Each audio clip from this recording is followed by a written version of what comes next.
En el pacto hay un sector de izquierda que lidera Gustavo Petro, por supuesto, de la Colombia Humana, pero también el Polo Democrático, también el Maíz. Y hay un sector de centro liberal, que es el mío, que es la Fuerza de la Paz, que es el santismo, digamos. Por eso el pacto es una coalición de centro-izquierda. Bienvenida a toda la audiencia del periódico El Diario, a todos nuestros seguidores. El día de hoy tenemos un invitado especial, el senador de la República, Roy Barreras. Bienvenido, senador. Pues muchas gracias al diario, a los internautas, a los televidentes, a todos los que nos dejan entrar a sus hogares, a sus móviles, a sus computadores a través del diario para contarles cómo va a ser el gobierno del pacto histórico, qué es eso del pacto histórico y cómo va a cambiar el destino de Colombia y de Boyacá. Roy Barreras es de un padre español. No. Abuelo español. Mis abuelos eran migrantes de la guerra civil española. En España hubo una guerra civil terrible a principios del siglo XX y hubo la peste, como la pandemia de ahora, pero era la gripa española que mató a millones. Mis abuelos eran unos campesinos muy pobres, migraron en un barco y terminaron en Nueva York lavando platos para sobrevivir y le ofrecieron empleo a mi abuelo, que era electricista, en una mina en el Chocó en 1930, imagínese, Felipe. Si hoy el Chocó está abandonado, imagínese, en 1930, pero se vino porque era el único empleo que tenía, levantar la familia, y por eso hicieron familia muy cerca, y en Cali, en el Valle del Cauca. Ese es el origen de mi padre. Le quiero contar, toda esta historia de esa familia la conocí yo después en la adolescencia, ¿no? Porque yo no me crié con mi padre, no lo conocí, yo soy orgullosamente hijo de una madre campesina, de una madre soltera, nieto de un campesino que se llamaba Tito Montealegre, que lo mataron y está enterrado en una vereda que se llama El Palo, por reclamar un pedazo de tierra, igual que los 9 millones de desplazados. Y me levantó esa mujer valiente, como tantas madres, cabeza de hogar, con una máquina de coser. Mi mamá hizo tercero primaria. Y bueno, me enseñó a trabajar temprano, por eso yo fui taxista, yo aprendí a hacer pan, yo sobreviví en un barrio muy popular que se llama Las Cruces, en Bogotá, y logré hacerme médico en la Universidad Nacional, por eso defiendo la universidad pública. Esa es la historia de hombre que viene de abajo hacia arriba y que por razones de familia, de historia, ese es mi compromiso con las víctimas, con los desplazados, con la pobreza, con las mujeres cabeza de hogar, porque es la historia de mi vida, así que conmigo a mí no me tienen que enseñar lo que es la pobreza. Yo por eso hice la ley de víctimas hace 10 años, por eso firmé la paz hace 5 años y por eso hoy hago parte del pacto para garantizar que los campesinos y campesinas de Colombia, sobre todo las mujeres campesinas de Colombia, tengan la vida digna que les ha sido negada. Usted es sociólogo y administrador. Cuéntenos un poquito de eso. Entre otras hierbas, yo soy médico cirujano de la Nacional, después estudié sociología, después estudié administración. Yo no he parado de estudiar porque estudiar me salvó la vida. Mis compañeros del barrio de Las Cruces, casi ninguno sobrevivió, o se los llevó la violencia o la pobreza. Algunos hoy todavía sobreviven y les doy la mano, pero la educación me salvó, por eso no he dejado de estudiar. Estudié literatura también. Estudió literatura. Yo escribo. ¿En Barcelona? En Barcelona hice una maestría en literatura hispanoamericana, pero he escrito novelas, poesía, ensayos. El último libro que escribí, y lo publicó Editorial Planeta, se llama, y no se espanten las señoras porque así se llama el libro, El culo de Antanas. Y dice al inicio, lo único limpio en la política colombiana es el culo de Antanas, y habría que ver. ¿Por qué? Porque la política colombiana es corrupta de raíz por el sistema clientelar de compra y venta de votos. Los ciudadanos saben que muchos irán en esta época a intentar comprarles la conciencia, porque hay una cosa que se llama la lista abierta, que es una lista clientelista. Nosotros cerramos la lista para acabar con el clientelismo, que la gente vote por ideas. Por eso la lista del pacto histórico, del pacto, es la única lista en Colombia que será cerrada, en cremallera, donde habrá mujer, hombre, la mitad de nuestras curules serán mujeres, una lista paritaria en respaldo a la mujer colombiana en esta cultura machista, y esa lista cerrada es la mejor receta contra el clientelismo y la compra de votos. Bueno, Roy, cuéntenos, usted es de ideología liberal. Pues es que los colombianos, y lo sabe la gente que nos escucha, por lo menos en mi generación, hoy los 3 millones de jóvenes que se han incorporado al censo electoral son mucho más independientes, pero mi abuelo era mi héroe de la juventud porque me contaron su historia y era liberal, y mi mamá, que tenía tercero primaria, pues era liberal de la cuna, como la mitad de los colombianos, la otra mitad nació conservadora. Yo soy de ideas liberales, pero claro, conocí a Luis Carlos Galán en mi juventud y reforcé mis ideas liberales y después me dediqué a la medicina, a trabajar en los hospitales de Colombia, por eso defiendo los hospitales públicos también, porque sé lo que es el dolor, yo soy entrenado para salvar vidas. Y lo que hice fue aceptar la invitación de Juan Manuel Santos para salvar más vidas haciendo la paz en Colombia. Entonces, Juan Manuel Santos también tiene un origen liberal. Nosotros, los de origen liberal, que respetamos la vida, pero también el patrimonio y la propiedad privada, que no vamos a expropiar a nadie, hicimos un pacto. ¿Con quién? Con el líder más importante de la izquierda democrática, que es mi compañero en el Senado, Gustavo Petro. Y el pacto consiste en que es una coalición de centro-izquierda. Él es la izquierda, yo no. Yo soy el centro liberal. Invito a los liberales, también a los conservadores, a las familias trabajadoras independientes, a que no se dejen echar cuentos, no más miedo, sí al cambio. Nosotros no solo no vamos a expropiar a nadie, sino que Boyacá, y déjeme decirle esto, Felipe, usted que es un joven boyacense que está despuntando en su carrera periodística, Boyacá es ejemplo para Colombia. Colombia ha vivido del petróleo, del carbón y de la minería muchísimos años. El mundo se está calentando y se está destruyendo la vida para su generación. Acaban de decirlo los presidentes de los países más grandes del mundo en Escocia. Hay que abandonar la economía extractiva petrolera porque no se puede seguir calentando el planeta. ¿De qué va a vivir Colombia entonces? De lo que sabe hacer Boyacá. Producir alimentos para el mundo y producir turismo y comercio. Pero eso se hace rescatando a los campesinos. Por eso, cuando usted vio que entramos ahora, entramos con 2 dirigentes campesinos boyacenses que serán los líderes en el próximo Congreso de ese cambio que hará el pacto, y es de la economía petrolera a la economía agraria, campesina, agroindustrial, también con los industriales y también con los empresarios. Bueno, ya vamos para allá. Usted estuvo en Cambio Radical, luego en el partido de la U. ¿Cómo ha sido esa transición ahorita? Porque se conoce que usted ha sido de esa línea política, es una línea muy uribista, por decirlo así. No, ninguna de las dos, no, ningún muy uribista. Muy uribista es la señora Cabal y los jóvenes Cabal que dicen que hay que dispararle a los estudiantes. Pero el partido de la U es uribista. El partido de la U fue fundado por Juan Manuel Santos, sobrino de Eduardo Santos, de la tradición de López Pumarejo, que hizo la primera reforma agraria, y yo creo que nadie tiene duda de que Juan Manuel Santos se jugó su prestigio por la paz. Bueno, es Premio Nobel de Paz. Juan Manuel Santos fundó la U como instrumento para la paz. Y por supuesto, ahora que la U traicionó la paz y se vendió al uribismo, lo que queda de ella seguramente desaparecerá y nosotros nos convertimos en la fuerza de la paz. Pero usted hizo una primera mención. Ahora le conté que el ícono de mi generación era Luis Carlos Galán. Nosotros acompañamos a Galán hasta que lo mató la mafia. Los sobrevivientes del nuevo liberalismo, y hablo de Alfonso Valdivieso Sarmiento y de Augusto Galán Sarmiento, yo era de las juventudes del nuevo liberalismo, fundamos lo que se llamó Cambio Radical. ¿Sabe por qué se llama así? Yo puse el nombre en origen del Olimpo radical, que era el liberalismo radical del siglo XIX. Siempre fuimos liberales, somos liberales, nunca hemos abandonado las banderas de la paz. Llevo 12 años acompañando a Juan Manuel Santos y aquí sigo defendiendo. Yo hice la ley de víctimas hace 10 años, 2011, la ponencia que reconoció a las víctimas. Creamos las 16 curules para las víctimas. Hace 5 años, en noviembre, quiero agradecerle a través del diario a 200.000 boyacenses que me acompañaron votando por el sí a la paz y no creyeron las mentiras de que íbamos a entregarle el gobierno a Timochenko, se lo entregamos fue a Iván Duque, ni las mentiras de que los hijos iban a volver gays y firmaban la paz. Hoy les vuelven a mentir, que vamos a expropiar al tendero, al comerciante. Mentira, lo que vamos es a producir con los empresarios y los industriales de la mano una economía agrícola competitiva. Claro, hay que revisar cosas.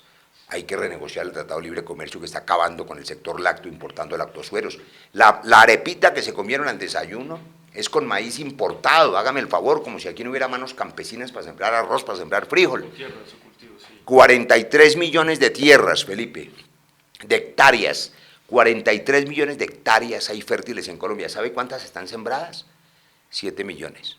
Las otras 36 son lotes de engorde, ganadería extensiva, lotes de los despojadores que a sangre y fuego sacaron de su tierra 9 millones de campesinos con las masacres que el país vio adolorido. Mi abuelo fue uno de esos campesinos muertos y desplazados. Entonces, lo que hay que hacer es poner a producir la tierra. Y eso no significa expropiar a nadie, significa la ley de restitución de tierras que yo firmé, que implica devolverle al campesino la tierra que le despojaron, darle tierra al campesino que no la tiene o que la tiene en cantidad insuficiente. Así dice el acuerdo de paz que a nombre del Estado colombiano firmé hace 5 años, darle tierra al campesino o al que la tiene insuficiente. Eso no es socialismo ni es castrochavismo, es liberalismo, es la reforma agraria de López Pumarejo. En el pacto histórico, este pacto con Petro, con Roy y con todos y con todas, con César Pachón también, con Carol Ramírez, y le voy avanzando noticias en el diario, será un pacto para convertir a Colombia en lo que debe ser Boyacá. Agroindustria pujante y exportadora, con soberanía alimentaria y turismo para el mundo, que no hay región más bella que esta. Y el turismo creció en un 400% cuando firmé la paz hace 5 años. Pero llegó Duque a tirarse la paz, a hacer trizas la paz, a que volviera la violencia, a que mueran nuestros soldados y nuestros policías, que son los que ponen los muertos, no son los hijos de Uribe.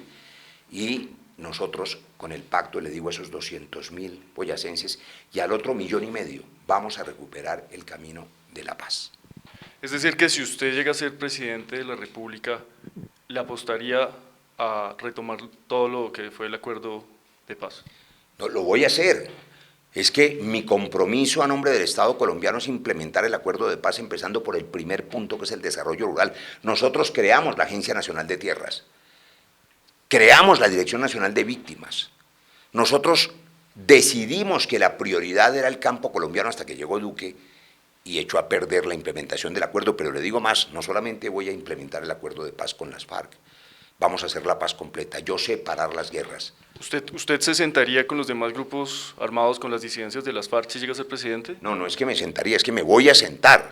Es que hay 2 maneras de acabar los conflictos: prolongar guerras eternas y matar al enemigo. 60 años duramos en eso. O desarmarlo a través del diálogo. Eso es lo que yo sé hacer y lo voy a hacer con el ELN. También les digo, los grupos criminales del narcotráfico serán sometidos por un gobierno legítimo, pero para que un gobierno tenga autoridad tiene que ser legítimo. Cuando sale con el Ñeñe Hernández, con los pilotos de Sinaloa, cuando la vicepresidenta de la República tiene un hermano traficante de heroína que abandona a los 2 campesinos que se llevó y los dejó de mulas allá, cuando tiene negocios con el Memo Fantasma, cuando esconde el director de la DIAN, hágame el favor, y la vicepresidenta de los ministros en paraísos fiscales La Plata, pues Duque, ¿qué autoridad va a tener? ¿Usted cree que la gente le cree porque se da en la cabeza en el Muro de los Lamentos, por allá en ese paseo largo que hizo? Que venga aquí, que el Muro de los Lamentos está aquí. Vamos a derrotar ese uribismo y vamos a derrotar todos esos cómplices aquí en Boyacá, cómplices del fracaso de Duque, los viejos partidos, Cambio Radical, el Partido Conservador, lo que queda de la U, votaron la reforma tributaria de Carrasquilla, esa que los jóvenes tumbaron, y por eso les dispararon a los jóvenes como usted. Cómplices los viejos partidos, no merecen un solo voto. El pacto va a limpiar el Congreso, lo va a limpiar con dirigentes campesinos, con la mitad mujeres, con lideresas sociales, con representantes de víctimas. Le voy a contar otra cosa: será senadora de la República una de las madres de Soacha, como símbolo de los 6.402 falsos positivos. Eso no se lo he dado a ningún medio nacional. Bueno, es que los grandes medios nacionales son de los banqueros y no les interesan las madres de Soacha ni los líderes campesinos, pero aquí en Boyacá sí nos interesan. Le voy contando ya 2 senadores de la lista que no lo saben en el resto: César Pachón y una de las madres de Soacha. Bueno, Duque estuvo en Expo Dubái hablando con árabes. Se entiende, se sabe que vamos a comenzar a tener relaciones con ellos. ¿Usted cree que eso le sirve al país? Pues fue a ver cómo vende los páramos, cómo a ver si los contamina más con más petróleo. El mundo ha entendido que si sigue calentando el planeta, si la temperatura del planeta sube 2 grados en el 2050, que es ahorita, el 2050 es ya, sus hijos, sus nietos seguramente estarán vivos en el 2050, si Dios nos presta la vida, quizá nosotros veamos esa catástrofe.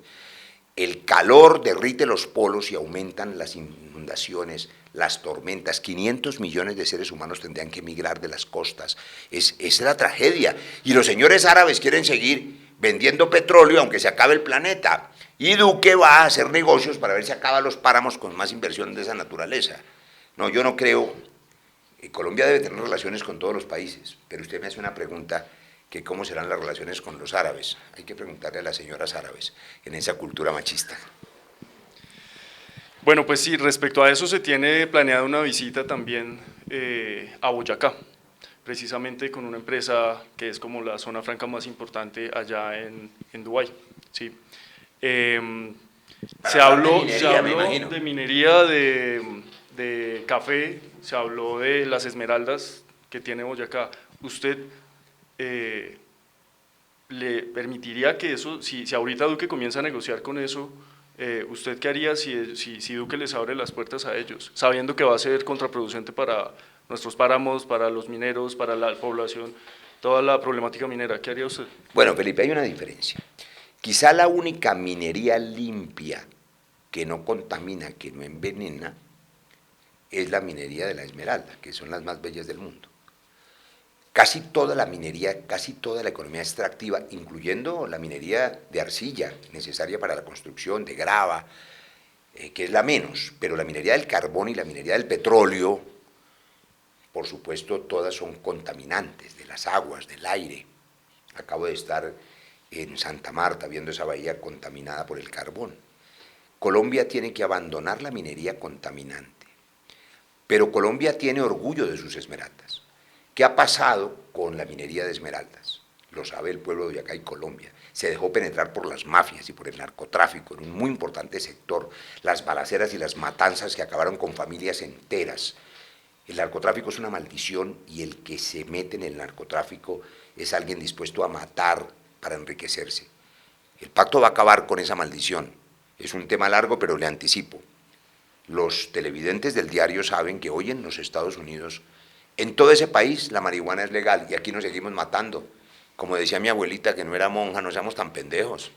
Eso hay que cambiar el paradigma, eso no se soluciona envenenando con glifosato, sino con prevención, con educación. Se soluciona con la despenalización. Yo fui el ponente de la ley que autorizó el cannabis medicinal. Y le digo a los padres de familia que nos escuchan, yo soy padre de familia, no se dejen engañar. Los hijos no se van a volver drogadictos por la legalización. Hoy hay prohibición y hay más consumo de microtráfico en los parques y en los colegios. La prohibición no sirve, lo que sirve es la educación, la prevención y la regulación. Pero vuelvo a las esmeraldas. Yo creo que el sector legal de la esmeralda, los empresarios legales que los hay, los que no le apostaron al crimen sino al crecimiento empresarial, que tienen inclusive muy buenas relaciones internacionales, pueden convertirse en motor de la economía de Boyacá aún más allá de la minería esmeraldera, porque tienen la capacidad para asociarse y ampliar su portafolio y ayudarnos a crecer la agroindustria y la hotelería, que son los dos grandes elementos con los que Boyacá y Colombia pueden competir. Y políticamente tienen que abrir los ojos, tienen que estar dispuestos a acompañar el cambio y no el pasado, porque por razón de su historia, y se los digo aquí entre nos, que no nos oigan sino los miles del diario, están totalmente comprometidos con la vejez, con el pasado, con los viejos partidos, con el centro democrático, con los conservadores, y van a perder la oportunidad de impulsar el cambio cuando son empresarios importantes. Así que yo les digo que ojalá ganen para bien de Boyacá y nosotros ganemos el impulso que necesita esta región económico para hacer más agroindustria, más vías terciarias, más distritos de riego. Para eso se necesita participación privada. Por eso el pacto no va a expropiar a nadie, sino trabajar de la mano de los empresarios. Yo voy a estar ahí para garantizar eso, porque yo soy un hombre santista, liberal. ¿En qué creemos en la fuerza de la paz? En una cosa que Anthony Giddens llamó la tercera vía. Giddens, Tony Blair, Juan Manuel Santos. Tanto Estado como sea necesario, tanto mercado como sea posible. Es decir, respetamos la propiedad privada. A mí me gusta tanto la propiedad privada que quiero que todos tengan una, empezando por los campesinos que no la tienen. Bueno, listo. Por esa misma línea, los temas más álgidos ahorita son la legalización del consumo de marihuana y el aborto. Usted es médico. ¿Qué opina de eso? ¿Despenalizaría el aborto? Yo no solamente opino, y aprovecho su pregunta para decirle a las mujeres de Colombia que así como el pacto será la única lista en cremallera que reconocerá su derecho, el pacto defiende tu derecho, mujer colombiana y boyacense, a decidir sobre tu cuerpo. La penalización del aborto es un doble crimen. Miles de mujeres humildes, violadas en la guerra, por ejemplo, o que tienen malformaciones congénitas, se ven en la dolorosa decisión, o abandonadas. Le voy a confesar aquí una cosa, mi madre fue madre soltera. Cuando su novio, que era estudiante de medicina, supo que estaba embarazada, se largó. Eso le pasa a miles de mujeres. Y ella tomó la valiente decisión de sacar adelante sola a su hijo y por eso me sacó adelante con una máquina de coser. Pero muchas mujeres en la pobreza extrema se ven obligadas a interrumpir el embarazo. Como las quieren meter a la cárcel los conservadores y el Centro Democrático con estas leyes de penalización, entonces se van a los abortaderos clandestinos. Eso es muy doloroso. Y terminan muriendo. Yo como médico las recibí muchas veces en los hospitales con el útero perforado, no les quiero dar detalles, pero penalizar el aborto lo que significa es condenar a las mujeres más pobres a esos abortaderos clandestinos. En cambio las niñas ricas van donde el ginecólogo, a las clínicas privadas. No condenemos a meter a la cárcel a una mujer porque se ve obligada, porque la violaron, a interrumpir el embarazo. Es decir, yo despenalizo el aborto y le pido hoy aquí en el diario a la Corte Constitucional, que debe decidir eso dentro de 8 días, que libere a las mujeres de la amenaza de ir a la cárcel. Bueno, para tocar otro tema sobre las relaciones con Venezuela, si usted llega a ser presidente, ¿cómo abordaría ese tema? ¿Qué haría? ¿Se sentaría con Maduro o intentaría tener algún acercamiento? Bueno, Maduro es un dictador. Para empezar, por ahí ha violado todos los derechos humanos. Pero le voy a poner un ejemplo. En Corea del Norte hay un dictador peor que Maduro. Un tipo tan loco que ustedes vieron hace unos años. A un tío de él que era general lo sentó en una silla y lo fusiló con un misil antiaéreo. O sea, eso es un chiflao. Pero Corea del Sur es un país liberal, democrático. El presidente de Corea del Sur no se pasó todo su periodo haciendo conciertos en la frontera con Maluma a ver si se caía el dictador de al lado. Ridículo. Y lo que generó fue una crisis migratoria donde hay 2 millones de venezolanos aquí sin que tengamos siquiera relaciones consulares, abandonando a los otros 2 o 3 millones de colombianos que están en Venezuela. Cerró las fronteras y condenó a la miseria y al hambre toda la frontera de Norte Santander, de Arauca.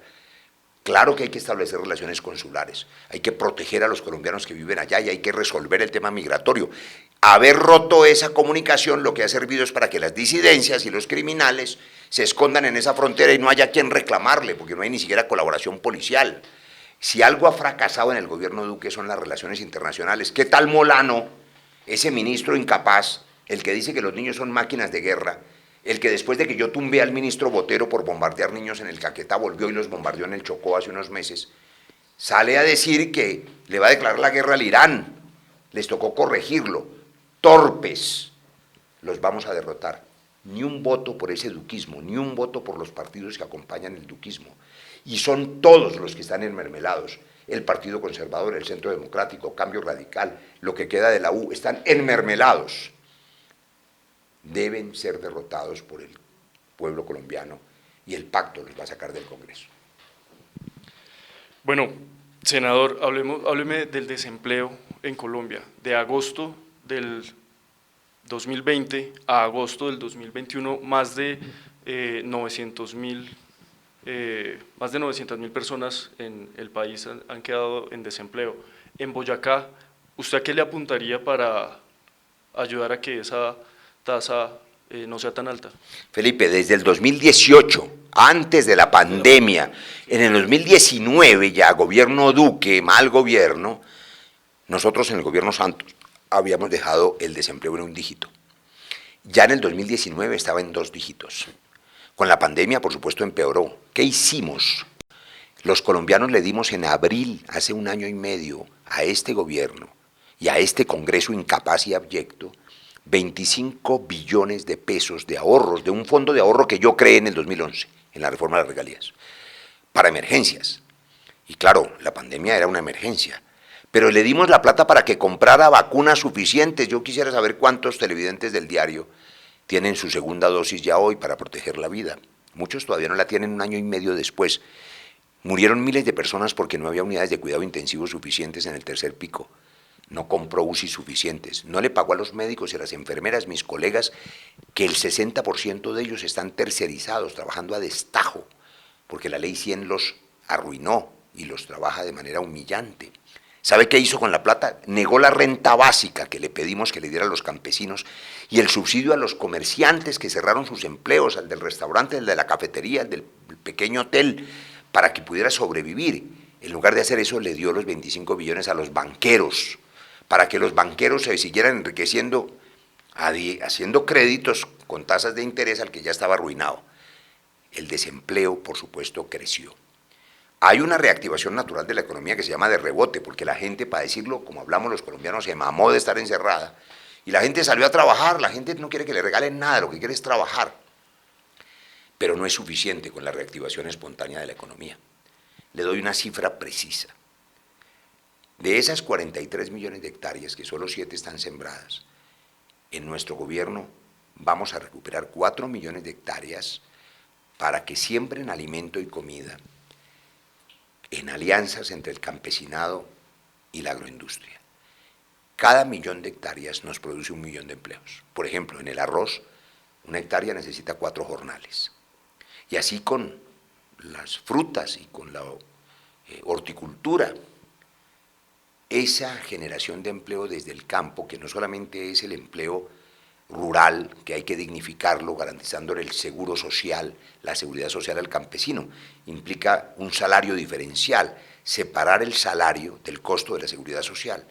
La salud, las pensiones y los riesgos laborales deben correr por cuenta del Estado para los campesinos empobrecidos, para que pueda formalizarse su trabajo, hacer cadenas productivas, recuperar el IDEMA, que lo acabaron y que garantizaba precios de sustentación y mercadeos más estables.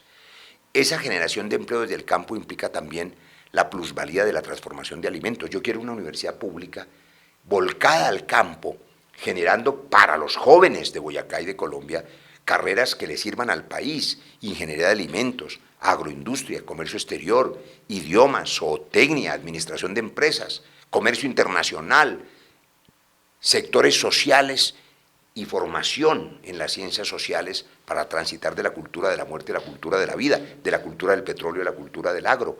Todo eso implica un Estado volcado, generando más empleos y más educación con pertinencia. Implica tomar una decisión, Felipe, que el Estado colombiano cambie la historia y el destino de Colombia hacia la agroindustria y hacia el turismo. Esas son las 2 apuestas que vamos a hacer en el gobierno del Pacto Histórico. Bueno, senador Roy Barreras, muchas gracias por su tiempo. Mensaje para los boyacenses. No se dejen echar cuentos, no se dejen montar más miedos. En el gobierno del Pacto habrá un gobierno equilibrado, habrá una consulta presidencial el 13 de marzo, un tarjetón del Pacto. Cuando ustedes pidan el tarjetón del Pacto, ahí estará la fotografía de mi compañero, que es de la izquierda, Gustavo Petro, pero estará también la fotografía de Roy Barreras, y la de Francia Márquez, y la de Delis Urbiana, una líder guayú muy importante, y la de Alexander López. Ustedes decidirán el destino porque marcarán quién quieren que sea presidente, y el segundo será vicepresidente o vicepresidenta, con lo que haremos un gobierno estable, equilibrado, que respete la propiedad privada, pero que haga justicia social con 7 millones de campesinos empobrecidos, de los cuales aquí en Boyacá hay 140.000 por debajo de la línea de pobreza extrema. Justicia social será el gobierno del Pacto. No más miedo, sí al cambio, y el Pacto es el cambio. Senador, muchas gracias. Y a la audiencia del diario Boyacá, que nos leen en Colombia, muchas gracias. No olviden seguirnos en nuestras redes sociales y estaremos hablando con más precandidatos presidenciales en lo que viene de aquí en adelante.